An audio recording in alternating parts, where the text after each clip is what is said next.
Hari ini Linda berniat untuk kembali meminjam uang kepada lintah darat yang terkenal di kampungnya. Rasanya tidak ada pilihan lain walaupun sebenarnya Linda tahu resikonya akan semakin besar. Belum lagi jika meminjam kepada orang tersebut, pengembalian bunganya bisa 2 kali lipat.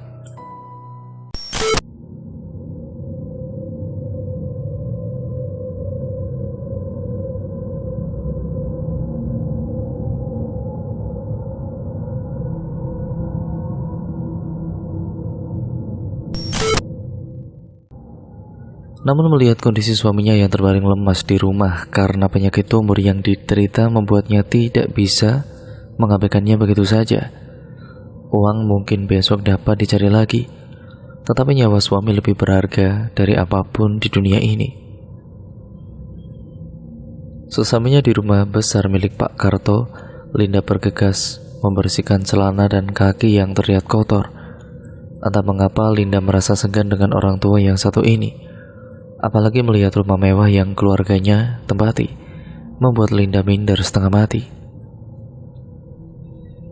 Dengan tatapan sinisnya Pak Karto memandanginya, matanya memicing seolah tahu apa niat yang sudah dibawa sejak tadi. "Kamu itu mau minjam berapa lagi ya? Bulan kemarin belum dibayar," tegasnya. Pak, saya mau pinjam 5 juta lagi untuk berobat suami saya. Nanti saya akan ganti dengan bunganya," ucapnya sambil menunduk. Pak Karto pun menjelaskan kepada Linda uang yang sekarang dan yang kemarin belum dibayarkan harus kembali dalam waktu 2 bulan. Jika tidak, ia tidak bisa menjamin apa yang akan terjadi pada keluarga Linda kelak. Linda pun kemudian menyanggupi permintaan Pak Karto. Dalam pikirannya saat itu, yang penting nyawa suaminya terselamatkan. Sebenarnya jika dipikir beban utang yang harus Linda tanggung semakin besar, seperti kemarin meminjam 1 juta karena sudah 5 bulan tidak dibayar, maka uang yang harus dibayar kepada Pak Karto menjadi 3,5 juta rupiah. Kalau ditambah dengan uang yang Linda pinjam sekarang, rasanya Linda sudah tidak tahu lagi harus membayar dengan apa. Dari rumah Pak Karto, Linda bergegas membawa suaminya pergi ke rumah sakit. Seminggu sebelumnya dokter puskesmas sudah pernah bilang seharusnya Rudi, suaminya Linda, mendapatkan perawatan intensif di rumah sakit besar karena penyakit tumor yang dideritanya tidak bisa sembuh jika hanya menjalani perawatan rumah. Apalagi peralatan medis di puskesmas tidak terlalu memadai. Mau tidak mau Linda harus mengeluarkan uang dalam jumlah besar jika mau melihat Rudi sembuh seperti semula.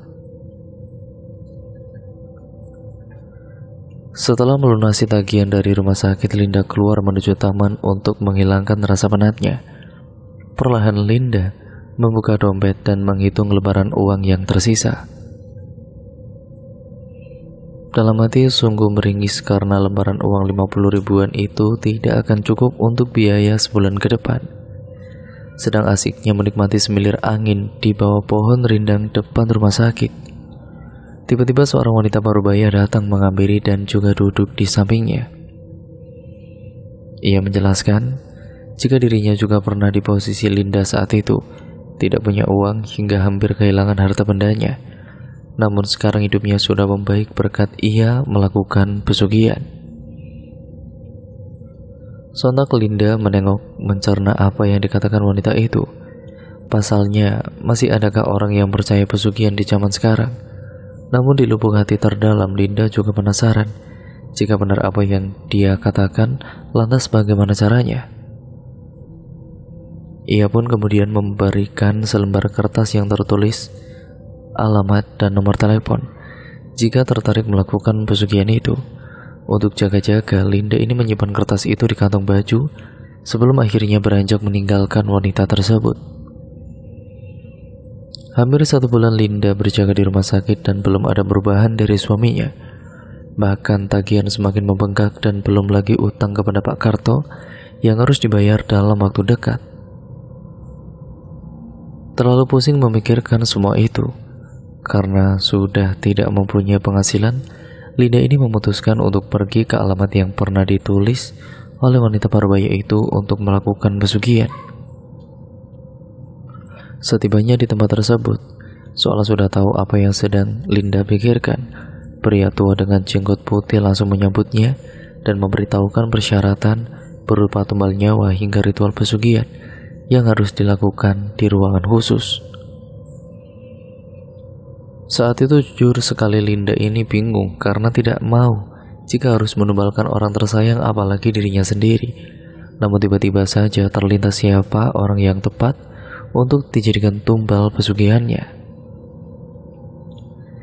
Malam harinya Linda ini langsung melakukan ritual dengan menabur bunga setaman di seluruh lantai kamar hingga menyalakan dupa dan menabur kemenyan di atas wadah yang sudah disediakan. Tidak beberapa lama kemudian terdengar suara gebrakan pintu dan hembusan angin. Saat itu juga tubuhnya seolah dimasuki oleh makhluk gaib, tapi dalam keadaan setengah sadar. Selanjutnya Linda ini meringik seperti kuda hingga menggetakkan kaki berulang-ulang kali ke lantai. Sesekali Linda berputar mengitari ruangan dengan posisi tangan menekuk. Kejadian tersebut berlangsung lama hingga keesokan paginya. Badannya dibuat nyeri dan sangat lemas. Namun apa yang dikatakan Simba terjadi. Tepat di atas wadah anyaman coklat sudah tergeletak tumpukan uang yang tidak tahu dari mana asalnya. Langsung saja saat itu Linda bergegas untuk membawa uang tersebut ke rumah sakit dan membayar keperluan yang semula tertunda. Namun betapa kagetnya saat warga kampung terlihat berkumpul membicarakan perihal kematian Pak Karto di rumahnya. Hingga saat itu Linda menyadari jika tumbal pesugihan ini memang jelas adanya. Selang beberapa lama, uang yang Linda dapatkan semakin lama bertambah banyak, hingga mampu untuk membeli 1 unit motor, dan kemudian dia merenovasi rumahnya. Rudy juga perlahan mulai membaik dan minggu depan kata dokter sudah dibolehkan untuk pulang. Namun manusia itu tidak pernah merasakan puas dengan segala yang ia punya. Seperti Linda, ia belum puas atas kekayaan yang dimilikinya. Lantas ia mencari dukun lain untuk membantu dirinya agar menjadi orang kaya raya melalui ritual pesugihan. Dari kejauhan terlihat Mbah Lasmi yang jalan membungkuk membawa bunga setaman di keranjang anyaman bambu miliknya. Sosoknya dikenal masyarakat sebagai nenek penyendiri. Tidak ada yang tahu keberadaan keluarga Simbah. Yang warga tahu, Mbah Lasmi pintar dalam hal guna-guna. Seperti biasa jika sore hari menjelang maghrib, ia selalu terlihat datang dari arah pemakaman tua yang ada di desanya. Beberapa orang melihat Simbah hanya duduk menghadap makam tertua dan juga menaburkan bunga yang ia bawa. Tidak ada yang aneh, hanya saja kegiatan tersebut dilakukan berulang kali, bahkan menjadi suatu kebiasaan. Setiap warga yang menyapa Mbah Lasmi selalu diberikan tatapan sinis, hingga sampai sekarang tidak ada yang berani menyapa Mbah Lasmi. Bahkan, pernah saat Simba terjatuh karena tubuhnya yang sudah rentah, ada seseorang yang berniat untuk membantunya. Namun Mbah Lasmi ini menolak dan mengarahkan tongkat yang ia bawa ke arah badan si pemuda. Sore itu Mbah Lasmi duduk di kursi tua depan rumahnya. Tatapan matanya terlihat kosong, tetapi mulutnya selalu bergerak seperti merapalkan suatu mantra atau doa-doa. Ia menyadari jika di hari itu akan ada seorang perempuan yang akan datang ke rumahnya. Saat langit sudah berganti warna dan mulai menampakkan keheningan, saat itu juga suara ketukan terdengar dari pintu kayu rumah Mbah Lasmi. Dilihatnya seorang perempuan dengan mata lesu, perut buncit, dan badannya yang kurus meninggalkan tulang. Perempuan tersebut adalah Linda yang datang ke rumah gubuk kecil milik Mbah Lasmi. Di dalam hanya ada penerangan berupa lampu minyak yang digantung di kedua sisi ruangan. Lantas, dia kemudian, yaitu Linda, duduk di depan meja panjang tempat Mbah Lasmi menjamu tamunya. "Mbah, saya kesini." Belum sempat menjelaskan maksud tujuannya, Simba lantas memotong omongan Linda. "Saya tahu kamu kesini untuk mencari kekayaan, Apa kamu sudah bawa persyaratannya? Ucap Mbak Lasmi sambil menaruh serbuk kemenyan di atas gerabah atau wadah kemenyan yang berisi arak. Sudah Mbah, saya membawa tanah dari rumah saya. Selanjutnya Mbak Lasmi mulai untuk mengucapkan kata-kata yang tidak dimengerti apa artinya oleh orang awam. Ia kemudian berujar kepada Linda jika dia sudah melakukan perjanjian dengan bangsa jin. Sekarang, sudah waktunya ia bersedia untuk menerima segala risiko yang diberikan. Linda kemudian mengangguk tanda bahwa ia telah menyetujui segala persyaratan yang berlaku. Setelah itu, Mbak Lasmi kemudian menyerahkan sebuah jimat yang dibungkus dengan wadah kain berwarna hitam. Ia berpesan untuk menjaga dengan hati-hati dan jangan lupa setiap Selasa Wage keluarkan jimat tersebut dari dalam kain. Semenjak kejadian itu, Linda membuka usaha sembako di dekat rumahnya. Toko sembakonya pun laris manis. Pengunjung tidak henti-hentinya datang ke warung miliknya. Kehidupannya telah berubah total. 2 pesugihan dilakukan sekaligus. Dalam 1 bulan, Linda harus menyerahkan tumbal berupa nyawa. Namun suatu kejadian membuat wanita ini menyesal seumur hidup. Karena bayi yang ada di dalam kandungannya tiba-tiba saja dinyatakan sudah tidak bisa bergerak lagi atau sudah meninggal dunia.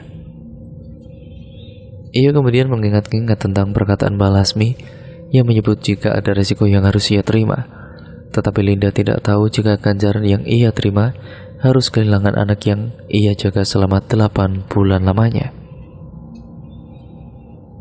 Namun itu tidak membuat Linda bersedih.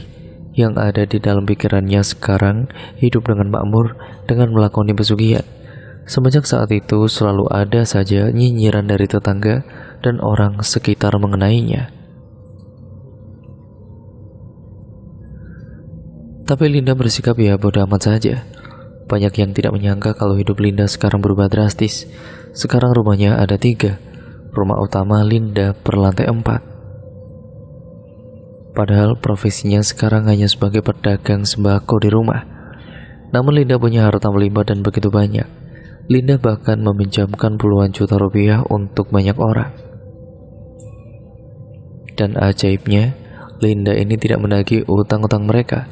Jika mau bayar silakan, tidak juga tidak apa-apa. Linda tidak begitu peduli dengan uang-uang itu, karena Linda punya satu sumber uang yang dahulu Linda pikir tidak akan mungkin lenyap pada kala itu. Setiap pesugihan yang ia lakukan hanya berupa bersemedi di ruangan khusus untuk melakukan ritual. Maka pekerjaannya setiap waktu adalah melakukan ritual dan ritual saja. Urusan usahanya yang mengurus adalah suaminya. Semuanya berjalan begitu sempurna dan tidak terganggu sama sekali. Suami dan anaknya pun tidak mengetahui perihal apa yang dilakukan. Hingga suatu malam, petaka tiba, semuanya runtuh seketika. Linda kehilangan semuanya yang telah Linda raih. Pada suatu malam, putra Linda yang berusia 14 tahun kesurupan. Ketika itu mereka sedang bersantai di ruang tengah. Namun, putra Linda tiba-tiba mencekik lehernya sendiri dan berlari keluar. Ia berteriak-teriak dengan nada yang amat berat. Linda tahu ini ada yang tidak beres. Seketika Linda langsung mengejar anaknya keluar. Ia sudah menghilang. Linda lalu kemudian mencari-cari kemana ia pergi. Bahkan seluruh warga juga turut membantu pencarian itu. Sekitar 2 hingga 3 jam mereka mencari. Tiba-tiba suaminya mengalami hal yang sama. Tetapi kali ini ia tidak berlari, melainkan mencekik lehernya hingga pingsan di tempat. Buru-buru Linda kemudian melarikannya ke klinik terdekat dan membayar orang-orang suruhannya untuk mencari putranya yang hilang tadi. Linda mencengkeram erat putra pertamanya agar tidak mengalami hal yang sama. Linda tidak tahu apa yang terjadi. Linda pun bingung, selama ini seluruh ritual pesugihan berjalan lancar. Baru kali ini Linda mengalami hal demikian. Namun semua mulai jelas ketika tiba-tiba sekelebat cahaya masuk ke tubuhnya dan membuatnya jatuh pingsan. Kala pingsan, Linda bermimpi sesuatu yang sangat aneh. Di dalam mimpinya itu, Linda sedang berada di tengah-tengah padang rumput yang amat luas. Tidak berujung tetapi begitu panas. Di kejauhan Linda melihat seseorang sedang berjalan menghampirinya. Tubuhnya tinggi tegap dan juga berisi. Ia kemudian mengenakan jubah hitam, tambah kontras dengan suasana saat itu. Di hadapannya sosok itu, matanya melotot dan juga tangannya memegang pundaknya. Ia berkata dengan sangat lantangnya, "Berhentilah melakukan semua ini." Seketika Linda terbangun dari pingsannya dan menangis. Semuanya tiba-tiba menjadi begini. Linda tidak tahu apa yang tengah terjadi. Permintaan pria dalam mimpinya itu kemudian Linda penuhi. Tidak lama, 2 hingga 3 hari, suaminya sadar dan anaknya kembali pulang meski berwajah pucat. Namun anak dan suaminya hanya bertahan sampai 2 hari saja. Mereka semua meninggal dunia dengan sangat mengenaskan. Tangan yang mencekik lehernya sampai mata dan lidahnya menjulur keluar. Linda menangis hampir setiap hari. Warga sekitar marah kala mendengar pesugihan yang Linda lakukan. Mereka membakar seluruh asetnya dan mengusirnya dari kampung tersebut. Linda ini menjadi gelandangan selama hampir 1 tahun hingga akhirnya menemukan masjid yang ia diami saat ini. Lantas dengan tergopoh-gopoh, Linda menuju rumah Mbah Lasmi untuk meminta pertanggungjawaban. Ia benar-benar sangat marah saat itu hingga tidak tahu harus melampiaskan kepada siapa. Sesamanya di sana, Mbak Lasmi sudah duduk seperti sudah tahu akan ada yang Linda alami. Ataupun intinya Mbak Lasmi ini sudah tahu akan ada Linda yang datang. Dengan mata yang berkaca-kaca dan keadaan tubuh yang kacau, Linda kemudian meneriaki si Mbak Lasmi dengan sumpah serapah. "Balikan anak dan suamiku sekarang. Aku gak pernah meminta untuk menumbalkan anak dan suamiku," teriaknya dengan isak tangis yang menyertai. Simba bangun dari kursi kayunya, berjalan ke dalam rumah dengan perlahan menggunakan tongkat di sebelah kanan. "Aku gak mau kaya raya kalau jadinya kayak gini." Nah, intinya seperti itu. "Apa yang harus aku lakukan sekarang?" ujarnya. Mbak Lasmi kemudian menengok ke arah Linda. "Orang yang minta pesugihan pocong butuh ijo sate gagak pun berkata yang sama kayak kamu, Duk. Gak ada yang bisa diperbuat lagi selain terima, karena sudah bersekutu dengan setan," tutupnya. Simba masuk ke dalam rumah dan merenung jika ia pun sudah seperti Linda, jiwanya sudah tidak miliknya lagi ataupun miliknya sendiri. Menurutnya, bisa saja ia membuat dirinya kaya, namun apalagi yang harus ia tumbalkan setelah sang suami yang makamnya selalu ia kunjungi setiap sore hari. Ia menyadari jika pesugihan yang dilakukannya selalu ada ganjaran yang harus dibayar. Itu alasan mengapa ia hidup sederhana di sebuah bangunan tua tidak terawat, karena ia tidak ingin menumbalkan diri sendiri untuk dijadikan budak setan. Linda pun hanya bisa pasrah. Ia sudah tidak mempunyai apa-apa lagi. Ia sangat menyesali perbuatannya. Tidak hanya kehilangan harta bendanya, tapi juga keluarganya. Ia hanya bisa berharap semoga ada orang yang mau menolongnya.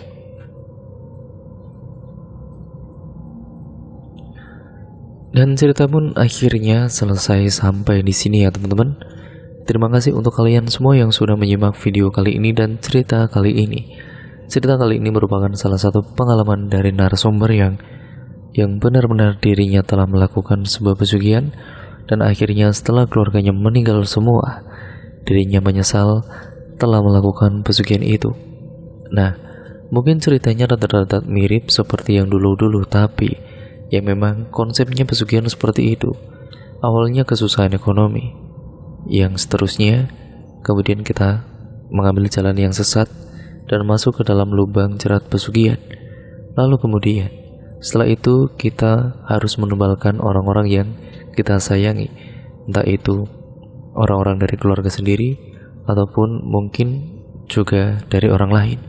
Nah, nantinya setelah itu kita akan dihadapkan oleh pilihan yang benar-benar sangat sulit. Dan itu ada dua pilihan. Yang pertama, kita akan terus melakukan pesugihan itu. Yang kedua, kita menyesal dan mendapatkan hidayah dari Allah Subhanahu wa taala. Intinya konsep pesugihan akan seperti itu, yang akhirnya kita akan menjadi sengsara setelah mendapatkan suatu kebahagiaan yang dijanjikan oleh setan. Terima kasih ya teman-teman telah menyimak video kali ini. Kurang lebihnya mohon maaf. Jangan lupa untuk kalian like, komen, dan share video kali ini.